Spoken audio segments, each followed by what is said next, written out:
नमस्कार भाई बहनों, मेरे चैनल में आपका स्वागत है। क्लास 10 राजनीतिक शास्त्र चैप्टर 1 अपलोड कर दिए हैं। फिजिक्स, केमिस्ट्री, बायो, हिस्ट्री पूरा all to all chapter, objective और subjective VVI important question upload कर दिए, जाके देख लीजिए प्लीज। चैनल को सब्सक्राइब कर दीजिए।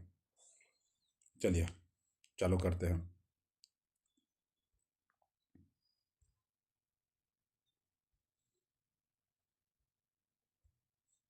भारत में राष्ट्रीय स्तर पर पंचायती राज की स्थापना कब हुई? भारत में राष्ट्रीय स्तर पर पंचायती राज की स्थापना कब हुई? 1959। भारत में राष्ट्रीय राष्ट्रीय स्तर पर पंचायती राज की स्थापना कब हुई? 1959 में। 1959 में। संघ सरकार का उदाहरण है। संघ सरकार का उदाहरण है। संघ सरकार का उदाहरण है अमेरिका। संघ सरकार का उदाहरण है अमेरिका। अमेरिका। भारत में सर्वप्रथम नगर निगम की स्थापना की गई। भारत में सर्वप्रथम नगर निगम की स्थापना की गई चेन्नई। भारत में नगर निगम की स्थापना की गई चेन्नई। चेन्नई। चेन्नई। भारत में संविधान सभा का गठन कब हुआ? भारत में संविधान सभा का गठन कब हुआ था? 1946 में। कब हुआ था? 1946 में। पंचायत समिति का प्रधान कौन होता है? पंचायत समिति का प्रधान कौन होता है? प्रमुख होता है। कौन होता है? प्रमुख होता है। निम्नलिखित में से कौन केंद्र शासित प्रदेश है? निम्नलिखित में से कौन केंद्र शासित प्रदेश है? चंडीगढ़। निम्नलिखित में से कौन केंद्र शासित प्रदेश है? चंडीगढ़। बिहार में नगर निगम में वार्डों की न्यूनतम संख्या क्या है? बिहार में नगर निगम में वार्डों की न्यूनतम संख्या क्या है? 37। बिहार में नगर निगम में वार्डों की न्यूनतम संख्या क्या है? 37 है। पंचायती राज व्यवस्था सर्वप्रथम भारत के किस राज्य से शुरुआत हुई? पंचायती राज व्यवस्था सर्वप्रथम भारत के किस राज्य से शुरुआत हुई? किस राज्य से शुरुआत हुई?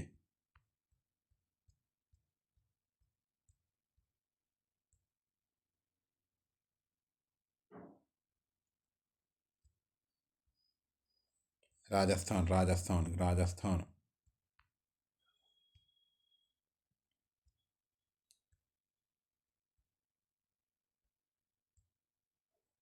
ग्राम पंचायत का सचिव कौन होता है? ग्राम पंचायत का सचिव कौन होता है?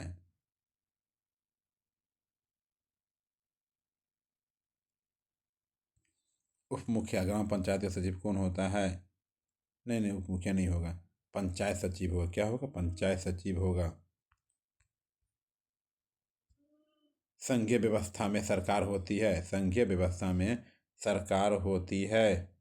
दोहरी। संघीय व्यवस्था में सरकार होती है। दोहरी होती है।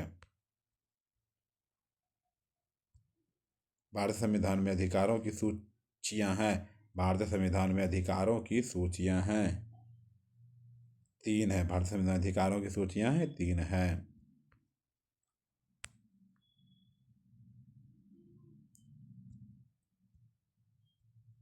भारत संविधान द्वारा मान्य राष्ट्रीय भाषाओं की संख्या है। भारत संविधान द्वारा मान्य राष्ट्रीय भाषाओं की संख्या है 22 है। कितनी है? 22 है। इनमें से कौन केंद्र शासित क्षेत्र नहीं है? इनमें से कौन केंद्र शासित क्षेत्र नहीं है? मिजोरम। इनमें से कौन केंद्र शासित क्षेत्र नहीं है? मिजोरम नहीं है। वर्तमान समय में भारत में केंद्र प्रशासित क्षेत्रों की संख्या। केंद्र प्रशासित क्षेत्रों की संख्या 8 है। कितने हैं? 8 हैं। निम्नलिखित में से कौन सा कारक ग्राम कचहरी का अंग नहीं है? निम्नलिखित में से कौन सा कारक ग्राम कचहरी का अंग नहीं है? बताइए। मुखिया। मुखिया। संघीय व्यवस्था में सरकार होती है। संघीय व्यवस्था में सरकार होती है। बहुदलीय। संघीय व्यवस्था में सरकार होती है, बहुदलीय होती है।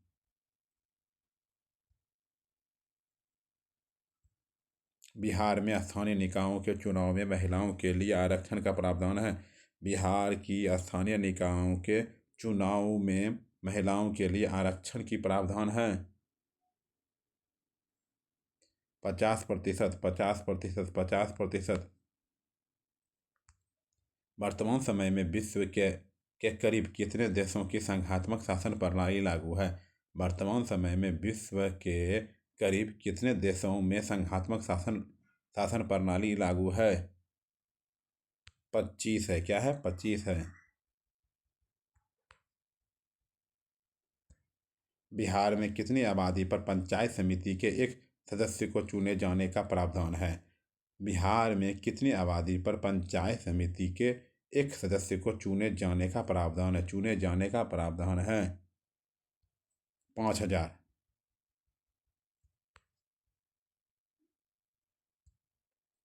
भारतीय संसद ने किस संविधान संशोधन को 1992 ईस्वी में पारित कर नगरीय स्वशासन व्यवस्था को संवैधानिक मान्यता प्रदान की? भारतीय संसद ने किस संविधान संशोधन को 1992 में पारित कर नगरीय स्वशासन व्यवस्था को संवैधानिक मान्यता प्रदान की? संवैधानिक मान्यता प्रदान की।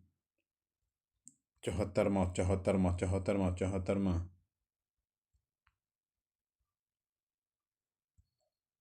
भारतीय स्वतंत्रता अधिनियम 1947 के तहत भारत में उस समय कितनी देशी रियासतें थी? भारतीय स्वतंत्रता अधिनियम 1947 के तहत भारत में उस समय कितनी देशी रियासतें थी? 563। कितनी थी? 563। पंचायती राज प्रणाली की विधिवत शुरुआत बलवंत राय मेहता समिति की अनुशंसा पर 2 अक्टूबर 1959 को राजस्थान के किस जिले से हुई थी? पंचायती राज प्रणाली की विधिवत शुरुआत बलवंत राय मेहता समिति की अनुशंसा पर 2 अक्टूबर 1959 को राजस्थान के किस जिले से हुई? किस जिले से हुई? किस जिले से हुई है? नागेर से हुई है। कहाँ से हुई है? नागेर से हुई है। नागेर से हुई है। नागेर से हुई है।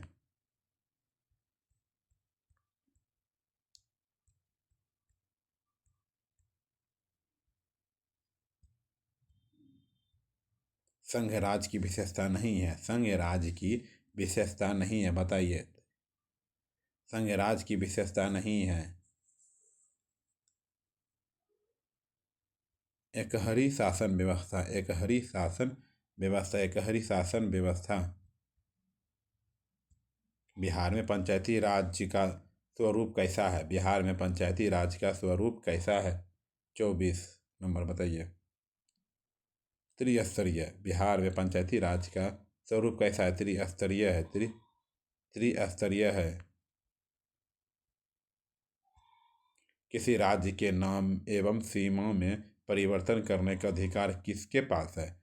किसी राज्य के नाम एवं सीमा में परिवर्तन करने का अधिकार किसके पास है? संसद है। संसद, संसद, संसद। समवर्ती सूची में रखा जाता है। समवर्ती सूची में रखा जाता है। समवर्ती सूची में रखा जाता है। केंद्र एवं राज्य दोनों। केंद्र एवं राज्य दोनों। केंद्र एवं राज्य दोनों। केंद्र एवं राज्य दोनों। भारत में सर्वोच्च न्यायालय के मुख्य न्यायाधीश की नियुक्ति कौन करता है? भारत में सर्वोच्च न्यायालय के मुख्य न्यायाधीश की नियुक्ति कौन करता है? मुख्य न्यायाधीश की नियुक्ति कौन करता है? राष्ट्रपति करता है। राष्ट्रपति करता है। आधुनिक युग में प्रत्यक्ष लोकतंत्र कहाँ है? आधुनिक युग में प्रत्यक्ष लोकतंत्र कहाँ है? प्रत्यक्ष लोकतंत्र कहाँ है? Switzerland, Switzerland, Switzerland, Switzerland. भारतीय संघ में किस राज्य को विशेष राज्य का दर्जा प्राप्त है? भारतीय संघ में किस राज्य को विशेष राज्य का दर्जा प्राप्त है? विशेष राज्य का दर्जा प्राप्त है।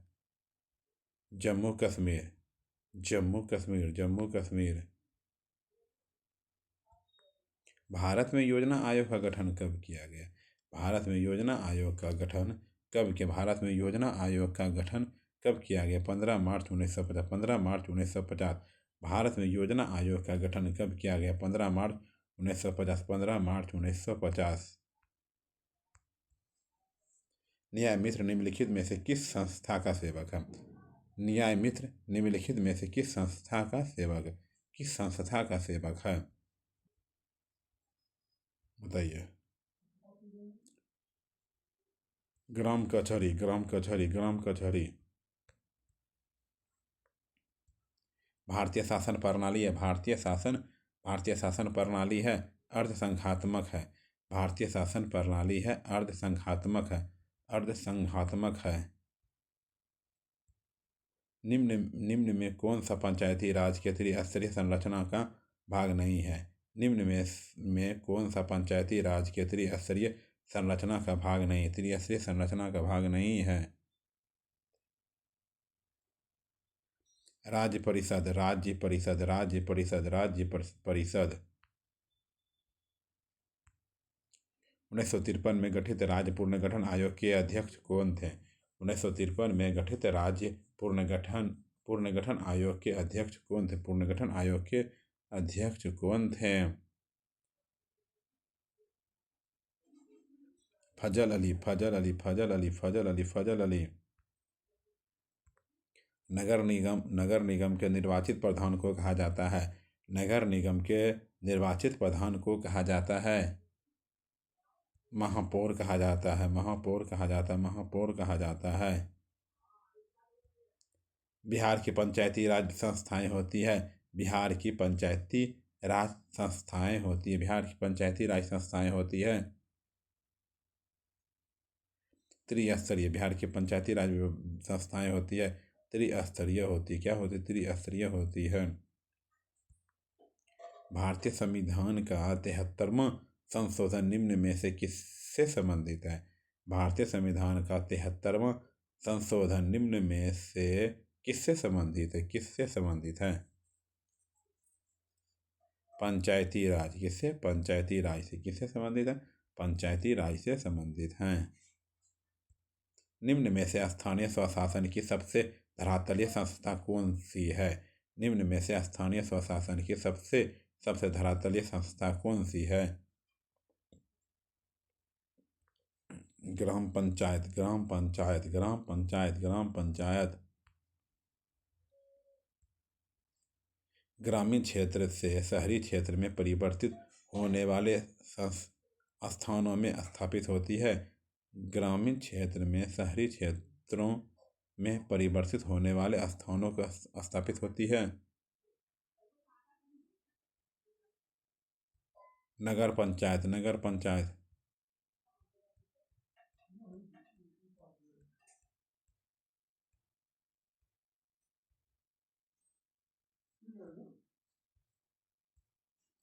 बिहार पंचायत राज अधिनियम 2006 के अनुसार ग्राम पंचायत की स्थापना के लिए न्यूनतम जनसंख्या निर्धारित की गई है। बिहार पंचायत राज अधिनियम 2006 के अनुसार ग्राम पंचायत की स्थापना के लिए न्यूनतम जनसंख्या निर्धारित की गई है 7,000। कितनी की गई है? 7,000। पंचायत समिति का प्रधान होता है, पंचायत समिति का प्रधान होता है, प्रमुख होता है। पंचायत समिति का प्रधान होता है, प्रमुख होता है। पंचायत समिति का कार्यपालक पदाधिकारी कौन होता है? पंचायत समिति का कार्यपालक पदाधिकारी कौन होता है? पंचायत समिति का कार्यपालक पदाधिकारी कौन होता है? प्रखंड विकास पदाधिकारी, प्रखंड विकास पदाधिकारी, प्रखंड विकास पदाधिकारी। नगर निगम के मुख्य प्रशासक को कहा जाता है? नगर निगम के मुख्य प्रशासक को कहा जाता है? नगर आयुक्त। क्या कहा जाता है? नगर आयुक्त कहा जाता है। लोकसभा में निर्वाचन हेतु कुल सीटों की संख्या। लोकसभा में निर्वाचन हेतु कुल सीटों की संख्या। लोकसभा में निर्वाचन हेतु कुल सीटों की संख्या 543, 543, 543। भारत में संघ एवं राज्यों के बीच अधिकारों का विभाजन कितनी सूचियों में हुआ है? भारत में संघ एवं राज्यों के बीच अधिकारों का विभाजन कितनी सूचियों में हुआ है? संघीय सूची, राज्य सूची, समवर्ती सूची। संघीय सूची, राज्य सूची, समवर्ती। संघीय सूची, राज्य सूची, समवर्ती सूची। 1977 में जनता पार्टी की सरकार का गठन किनके नेतृत्व में हुआ? 1977 में जनता पार्टी की सरकार का गठन किनके नेतृत्व में हुआ? मोरारजी देसाई, मोरारजी देसाई, मोरारजी देसाई। भारतीय राष्ट्रीय कांग्रेस का चुनाव चिन्ह क्या है? भारतीय राष्ट्रीय कांग्रेस का चुनाव चिन्ह क्या है? बताइए। हाथ का पंजा, हाथ का पंजा, हाथ का पंजा। बहुजन बहुजन समाज पार्टी के संस्थापक कौन थे? बहुजन समाज पार्टी के संस्थापक कौन थे? काशीराम, काशीराम थे, काशीराम थे, काशीराम थे। पहली बार भारत में केंद्र में गैर कांग्रेसी सरकार कब कब बनी? पहली बार भारत में केंद्र में गैर कांग्रेसी सरकार कब बनी? 1977 में बनी। कब बनी? 1977 में बनी। भारतीय जनता पार्टी का मुख्य मुख्य प्रेरक सिद्धांत है? भारतीय जनता पार्टी का मुख्य प्रेरक सिद्धांत है, बताइए। सांस्कृतिक राष्ट्रवाद, सांस्कृतिक राष्ट्रवाद, सांस्कृतिक राष्ट्रवाद, सांस्कृतिक राष्ट्रवाद, सांस्कृतिक राष्ट्रवाद। आइए शॉर्ट क्वेश्चन पे, ठीक है, चलिए आइए।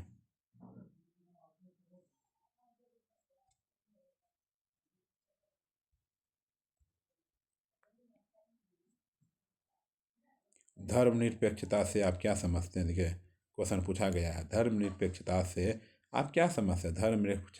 धर्मनिरपेक्षता का अर्थ है कि धर्मनिरपेक्षता का अर्थ है कि राज्य राजनीति या किसी गैर धार्मिक मामले से धर्म को दूर रखे। राज्य राजनीति या किसी गैर धार्मिक मामलों से धर्म को दूर रखे तथा सरकार धर्म के आधार पर किसी से भी कोई भेदभाव न करे। सरकार धर्म के आधार पर किसी से भी कोई भेदभाव न करे। धर्मनिरपेक्ष राज्य में उस व्यक्ति का भी सम्मान होता है जो किसी धर्म को नहीं मानता है। धर्म हम माने या ना माने, धर्म, ठीक, वही बोल रहा है। सांप्रदायिकता लोकतंत्र के लिए खतरा किस प्रकार है? सांप्रदायिकता लोकतंत्र के लिए खतरा किस प्रकार है? संप्रदायवाद के कारण विभिन्न धर्मों के लोग परस्पर दूसरे धर्म के प्रति दोष का भाव रखने लगते हैं, जिसके परिणाम स्वरूप राष्ट्रीय एकता को खतरा होता है। यह गृह युद्ध की स्थिति पैदा कर सकता है, अतः सांप्रदायिकता लोकतंत्र के लिए खतरा है। बोला सांप्रदायिकता लोकतंत्र के लिए खतरा किस प्रकार है? संप्रदायवाद के कारण विभिन्न धर्मों के लोग संप्रदायवाद के कारण विभिन्न धर्मों के लोग परस्पर दूसरे धर्म के प्रति दोष या भाव रखने लगते हैं, जिसके परिणाम स्वरूप राष्ट्रीय एकता को खतरा होता है। यह गृह युद्ध की स्थिति पैदा कर सकता है, अतः सांप्रदायिकता लोकतंत्र के लिए खतरा है। सांप्रदायिकता लोकतंत्र के लिए खतरा है। आइए तीसरा नंबर, सत्ता की साझेदारी के अलग अलग तरीके क्या है? सत्ता के साझेदारी के अलग अलग तरीके क्या है? सत्ता के साझेदारी के निम्नलिखित 4 तरीके हैं। सरकार के विभिन्न अंगों, विधायिका, कार्यपालिका और न्यायपालिका के बीच सत्ता का क्षैतिज विभाजन। सरकार के विभिन्न अंगों, विधायिका, कार्यपालिका और न्यायपालिका के बीच सत्ता का क्षैतिज विभाजन। सत्ता का क्षैतिज विभाजन। सरकार के विभिन्न स्तरों, केंद्र, प्रांत तथा स्थानीय स्तर पर सत्ता का ऊर्ध्वाधर विभाजन। सरकार के विभिन्न स्तरों, केंद्र, प्रांत तथा स्थानीय स्तर का सत्ता का ऊर्ध्वाधर विभाजन। विभिन्न सामाजिक समूह, बहुसंख्यक और अल्पसंख्यक के बीच सत्ता का विभाजन। विभिन्न सामाजिक समूह, बहुसंख्यक और अल्पसंख्यक के बीच सत्ता का विभाजन। विभिन्न संस्थाओं, राजनीतिक दल और दबाव समूह के बीच सत्ता का विभाजन। विभिन्न संस्थाओं, राजनीतिक दल और दबाव समूह के बीच सत्ता का विभाजन। सत्ता की विधायकों में महिलाओं के प्रतिनिधित्व की स्थिति क्या है? सत्ता के विधायकों में महिलाओं के प्रतिनिधित्व की स्थिति क्या है? भारत की संसद में महिलाओं के प्रतिनिधित्व की भारत की संसद में महिलाओं की प्रतिनिधित्व की स्थिति संतोषजनक नहीं है। स्थिति संतोषजनक नहीं है क्योंकि 15वीं लोकसभा के चुनाव से क्योंकि 15वीं लोकसभा के चुनाव से पूर्व महिलाओं की भागीदारी क्योंकि 15वीं लोकसभा के चुनाव से पूर्व महिलाओं की भागीदारी संसद में 10% से भी कम थी।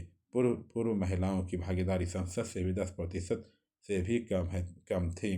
15वीं लोकसभा चुनाव में इसकी संख्या 545 में से मात्र 59 थी, जो कि कुल मात्र 11% है। कुल मात्र 11% है।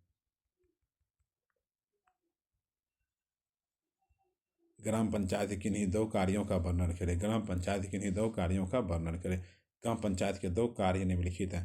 पंचायत क्षेत्र के विकास के लिए बजट एवं वार्षिक योजना बनाना। पंचायत क्षेत्र के विकास के लिए बजट एवं वार्षिक योजना बनाना।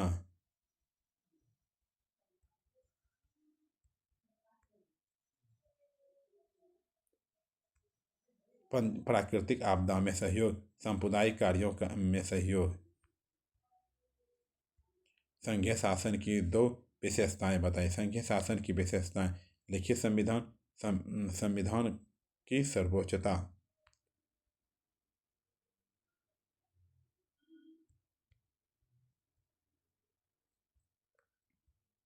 केंद्र, राज्य तथा स्थानीय स्तर पर अलग अलग सरकार। महापौर का संक्षिप्त टिप्पणी लिखे। महापौर का संक्षिप्त टिप्पणी लिखे। नगर परिषद अपने सदस्यों के बीच से एक महापौर चुनती है। नगर परिषद अपने सदस्यों के बीच से एक महापौर चुनती है। इसका कार्यकाल 5 वर्ष का होता है। इनका कार्यकाल 5 वर्ष का होता है।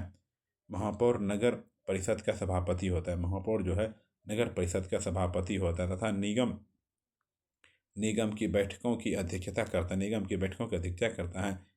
साथ ही सशक्त अस्थायी समिति का भी अध्यक्षता करता है। महापौर निगम का प्रथम नागरिक माना जाता है। महापौर की अनुपस्थिति में नगर परिषद के सभी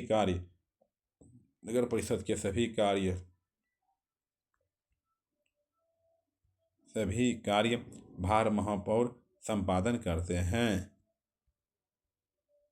पंचायती राज क्या है?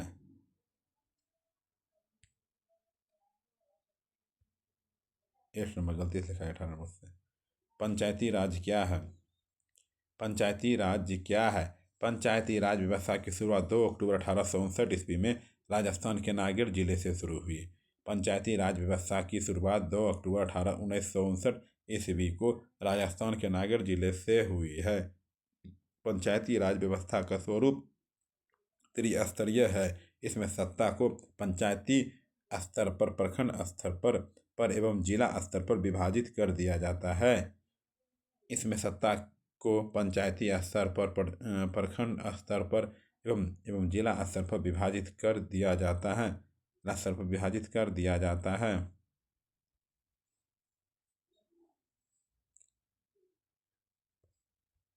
लॉन्ग क्वेश्चन पे आइए अब।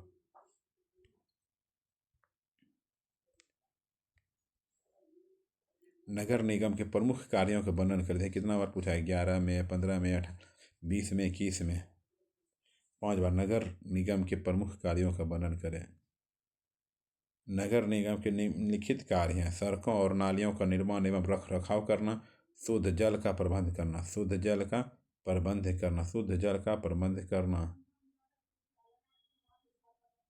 गंदगी की सफाई करवाना।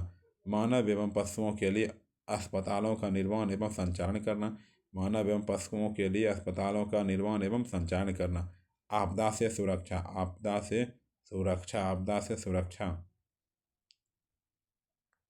ग्राम पंचायत के प्रमुख अंग कौन है? ग्राम पंचायत के प्रमुख अंग निम्नलिखित हैं। ग्राम रक्षा दल इसमें वैसे लोगों के समूह को शामिल किया जाता है जिसका उम्र 18 से 30 वर्ष का है तथा स्वस्थ एवं बुलंद होना चाहिए। इसका प्रमुख कार्य नगर में सुरक्षा प्रदान करना तथा विभिन्न प्रकार की आपदाओं से बचाव करना है। सुरक्षा दल का एक नेता होता है जिसे दलपति कहते हैं। ग्राम पंचायत क्षेत्र में निवास करने वाले सभी स्त्री और पुरुष जिसका उम्र 18 वर्ष से ऊपर होता है वे सभी ग्राम सभा के सदस्य होते हैं। इसकी बैठक मुखिया बुलाता है। वर्ष में कम से कम 4 बार। अब मुखिया के बारे में। ग्राम पंचायत के वयस्क नागरिकों के द्वारा मुखिया का चुनाव होता है।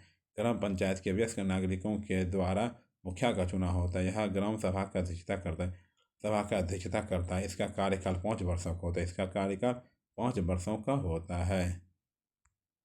ग्राम कचहरी के गठन एवं शक्ति का वर्णन करें। ग्राम कचहरी के गठन एवं शक्ति का गठन करें।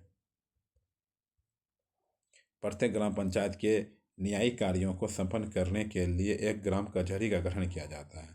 प्रत्येक ग्राम पंचायत में न्यायिक कार्यों के संपन्न करने के लिए एक ग्राम कचहरी का गठन किया जाता है जो ग्राम पंचायत का न्यायालय होता है। ग्राम पंचायत के प्रभारी को सरपंच कहा जाता है जिसका प्रत्यक्ष निर्वाचन 5 वर्षों के लिए ग्राम पंचायत के मतदाताओं के द्वारा किया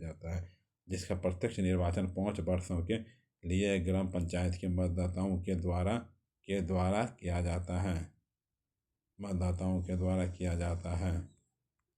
आया शक्ति, इसे दीवानी और फौजदारी दोनों प्रकार के अधिकार दिया जाता है। 4 नंबर क्वेश्चन, नगर निगम की आय के प्रमुख साधनों को बताइए। यह पूछा गया क्वेश्चन। नगर निगम के आय के प्रमुख साधनों को बताइए। नगर निगम के आय के प्रमुख साधन निम्नलिखित हैं: संपत्ति कर और महान कर, व्यवसाय कर, शिक्षा कर, जल आपूर्ति कर, सफाई कर, मनोरंजन कर, वाहनों एवं पशुओं पर कर,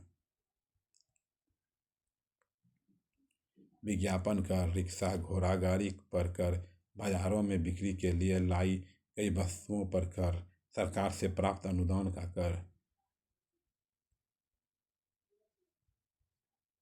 भारत की संघीय व्यवस्था की विशेषताओं का वर्णन कीजिए अथवा संघीय शासन व्यवस्था की प्रमुख विशेषताएं लिखिए अथवा भारतीय संघीय शासन व्यवस्था की विशेषताएं बताइए।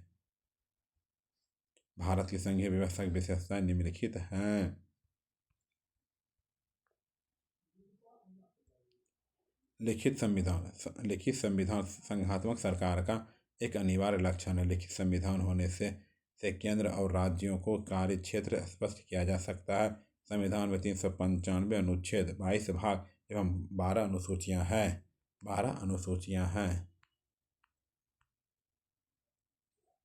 कठोर संविधान होने से कोई सरकार अपने हित में सरलता से संशोधन नहीं कर सकती।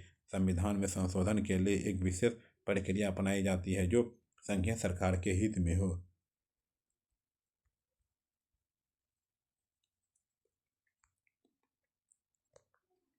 संविधान की सर्वोच्चता से संघीय पद्धति की रक्षा होती है। कोई भी सरकार अपने को सर्वोच्च नहीं समझ सकती क्योंकि संविधान का उस पर अंकुश बना सकता है।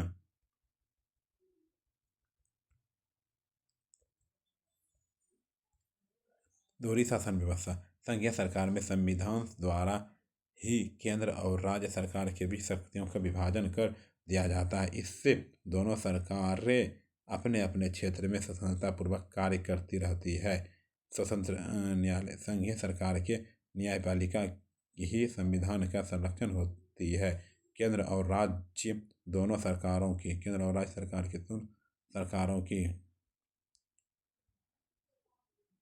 की संविधान के विरुद्ध कार्य करने का अधिकार नहीं होता है। केंद्र और राज्य सरकारों के बीच संवैधानिक विवादों का निपटारा वही करती है। शक्तियों का विभाजन, केंद्र और राज्य सरकारों के बीच शक्तियों का विभाजन कर दिया जाता है। इसी उद्देश्य से 3 सूचियां बनाई गई है: संघ सूची 97, राज्य सूची 66 एवं समवर्ती सूची 447 471। एक स्वतंत्र न्यायपालिका की भी स्थापना की गई है। भारत में सर्वोच्च न्यायालय के संविधान का संरक्षण बना है। दिया गया भारत की संविधान देवा वाला देश। यहाँ विभिन्न प्रदेश, भाषा, धर्म के लोगों को निवास करते हैं, अतः भारत के संघीय शासन व्यवस्था ही सबसे अधिक उपयुक्त है।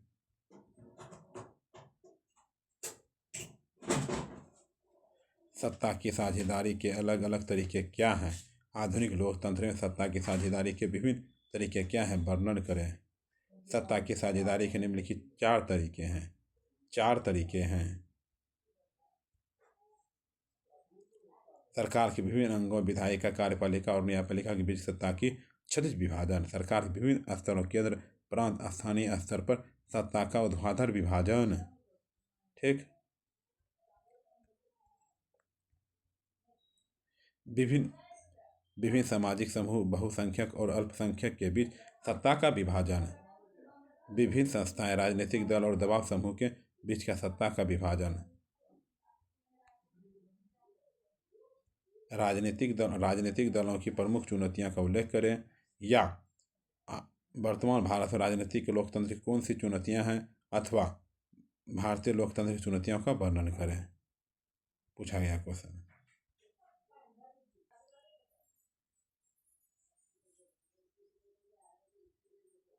राजनीतिक दलों की प्रमुख चुनौतियां निम्नलिखित हैं।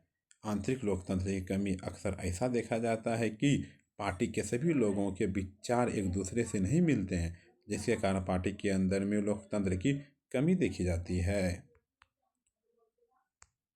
नेतृत्व का संकट। भारत के सभी राजनीतिक दलों में नेतृत्व का संकट है। सही अर्थ में आज अधिकांश राजनीतिक दलों में कोई ऐसा नेता नहीं है जो सर्वमान्य हो और वह दल को सही दिशा दे सके, इसलिए दलों में नेतृत्व का संकट रहता है। शिक्षा का अभाव निश्चित रूप से लोकतंत्र के लिए बहुत बड़ी चुनौतियां। शिक्षा में अभाव।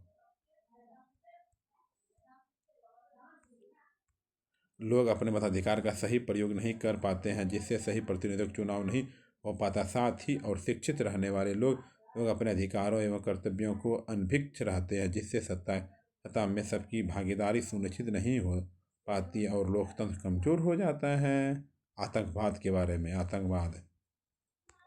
इससे देश की एकता और अखंडता खतरे में पड़ जाती है, जिससे लोकतंत्र कमजोर हो जाते हैं। आतंकवादी हमलों को रोकने में असफल रहने पर देश की जनता को लोकतांत्रिक संस्थाओं से विश्वास उठ जाता है, जिससे लोकतंत्र को नुकसान होता है। नमस्ते भाई, बाय। अगले वीडियो में मिलते हैं। धन्यवाद।